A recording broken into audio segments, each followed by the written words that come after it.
Welcome to the Week 7 edition of the Davidson Coaches Corner with Scott Abell. I'm Jake Brewer, as always powered by J.J. Wade and Associates. Coach, recapping the Jacksonville 44-37 win, 2-1 in PFL play, your team's gotten off to some fast starts. You built a 35-point lead against the Dolphins, and you've scored 8 of 9 possessions, first possessions of the game. How important is it for your team's mentality to get off to these fast starts?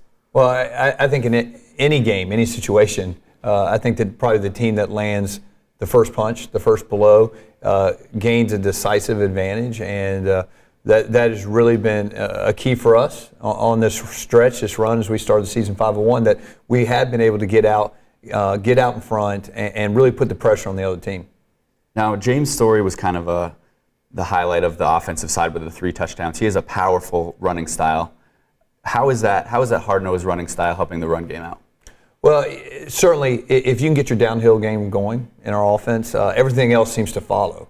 And so with Wesley and Story being able to really expose the inside of the defense, it just really enables us to get our outside option going, to get our play action going. It all starts there. And, none of that's possible without our guys up front really opening up those inside running lanes. Now, you alluded to it. Besides Story, you have Wesley Duggar's skill set, Will Wick's speed, Keelan Brown returned to the lineup this week. How important is it to have that complete backfield of weapons? Well, something we talked about at our meeting yesterday offensively is when you look at some of our offensive numbers, we're leading the country in rushing. We're second in the nation in pass efficiency. We're tied for 5th in scoring offense and total offense, and we're number 1 in the country in third down conversion percentage. But we're spreading the wealth around, right? And that's the thing that probably excites me the most. And that's really how the offense is built, that a lot of guys will get opportunities to get touches.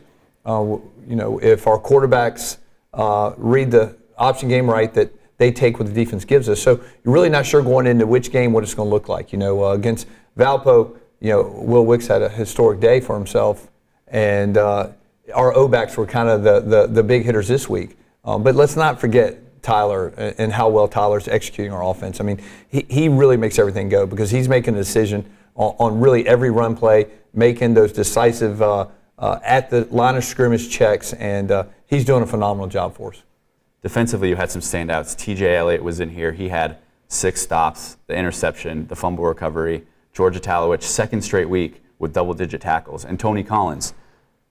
How has your defense been disrupting the opposition? Well, I think the score does not do it justice on really what kind of game it was. I thought our defense dominated Jacksonville's offense for the first 3 quarters without question. We were the most physical group on the field.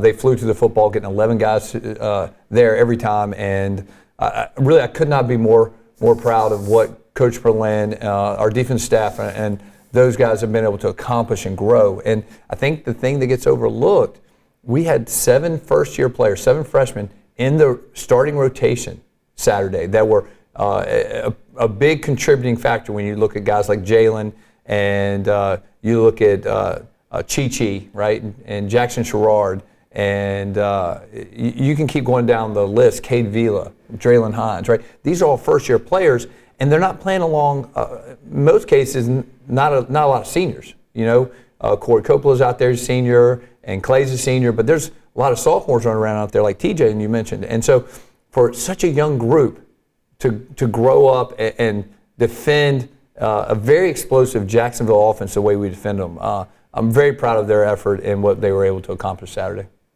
Looking ahead to Morehead State, much different team than Jacksonville was. Yeah. They have a balanced attack, about 1,150 passing yards, almost 1,000 rushing yards. How do they pose a threat? Well, I think you said it. I mean, they're a very balanced attack, and that just puts a lot of pressure on defenses, no matter who it is. And so, and they've been explosive all year offensively. And that, for us, watching them, it all starts with their quarterback. And so, I think we have to do a good job of tackling the space. I think because they want to use a lot of 10 and 11 personnel, spread you across the field, and expose gaps in your defense. And so there's going to be a lot of one-on-one opportunities for us to make one-on-one tackles, and we've got to do that. And we've got to tackle in space.